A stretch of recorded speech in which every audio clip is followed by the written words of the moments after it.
श्री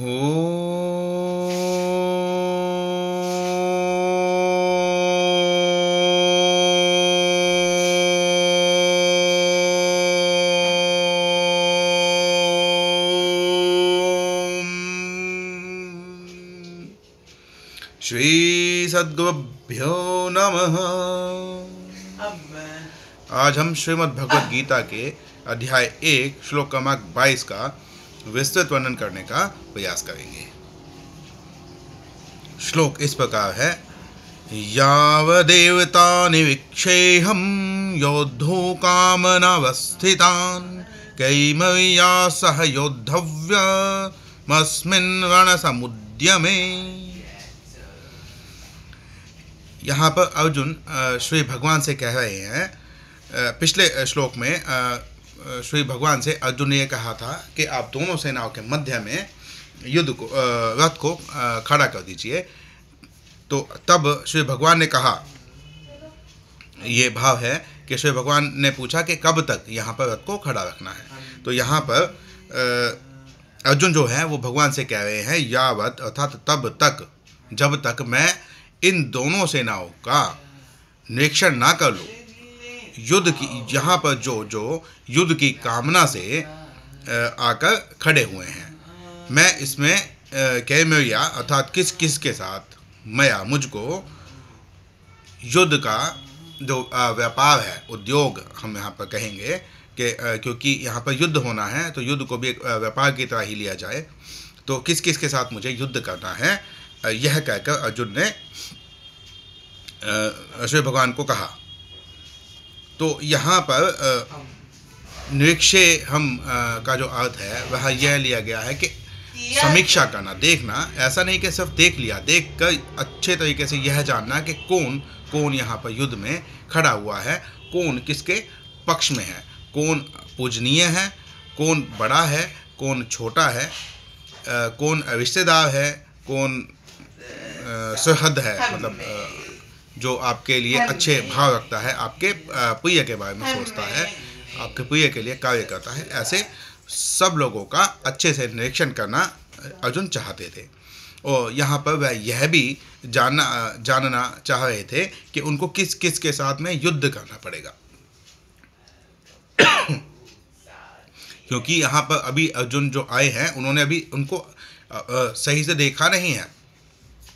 अभी अर्जुन मोह में नहीं आया है। अभी यहाँ पर पिछले श्लोक में अर्जुन ने अपना गांडीव उठाया है। गांडीव उठाकर उन्होंने कहा कि हे अच्युत, दोनों सेनाओं के मध्य में मेरा रथ को खड़ा कर दीजिए। तो यहाँ पर यह समझ में आता है कि अर्जुन अभी युद्ध करने के लिए उद्यत हो चुका है। उनके हाथ में गांडीव है और उन्होंने युद्ध करने के लिए बस वो यह देखना चाहते हैं किस किस के साथ में उन्हें युद्ध करना है। निरीक्षण से यहाँ पर यह भी तात्पर्य लिया जा सकता है कि कौन कौन योद्धा वहाँ पर हैं, जो योद्धा उनसे अधिक बल वाले हैं या उनके समान बल वाले हैं या उनसे कम बल वाले हैं, किस किस के साथ में उन्हें युद्ध करना चाहिए या करना पड़ेगा।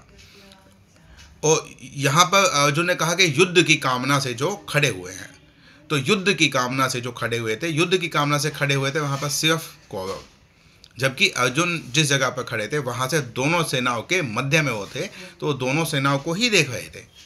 तो आगे श्लोक में भी उन्होंने जैसे कहा कि जिनके लिए हम राज्य चाहते हैं वही अपने जीवन की आशा को छोड़कर यहाँ पर युद्ध में खड़े हुए हैं। अर्थात यहाँ पर जिनके लिए से अर्थात उसका दुर्योधन से नहीं था या दुर्योधन के पक्ष से नहीं था, क्योंकि वो उनके लिए युद्ध नहीं कर रहा था, वो तो उनसे युद्ध कर रहा था।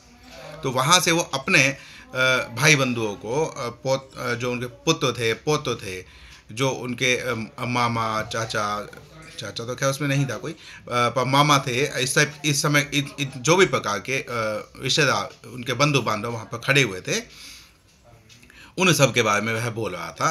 तो क्योंकि वो उनके लिए वहाँ पर युद्ध कर रहा था, या फिर वो अर्जुन के लिए यहाँ पर युद्ध करने के लिए आए थे। लेकिन वो सब जो थे वो धर्म के पथ पर थे, उनको युद्ध में धकेला गया था।